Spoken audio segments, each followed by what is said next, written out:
This is part 2 of my brisket cook. Make sure to check out part 1 where I trim and season the brisket. We're off to the grill, the Yoder 1500 fired up at 225. Brisket goes on, want to make sure it gets shaped up there, and the tallow goes down as well. I'm using 2 probes for this, my first cook on the 1500, and I just kind of want to see how both sides do.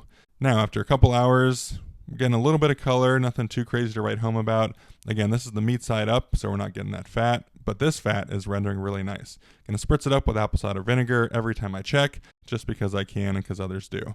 2 hours later, it's really looking nice. We're getting some great color and the tallow is rendering. 2 hours after that, now that's some brisket. That's some color right there, some bark directly onto the meat. Really like what I'm seeing. It's still in the 140s, 150s, so we got to get through that stall. After we're through the stall at about 170, 175, I get some really nice sunlight on the meat. It's looking mahogany and golden, and I know it's time to pull it. Some people say that you wrap to get through the stall, but everything I've seen lately says that you wrap after the stall. So once it's ready, we're going to get 2 sheets of butcher paper down, spritz it with apple cider vinegar to make it a little more pliable and easier to work with, and get the brisket down. That tallow looks beautiful, and we're going to use half. Again, meat side is presentation side, so we're sticking with meat side up throughout this whole process. Get that tallow directly on.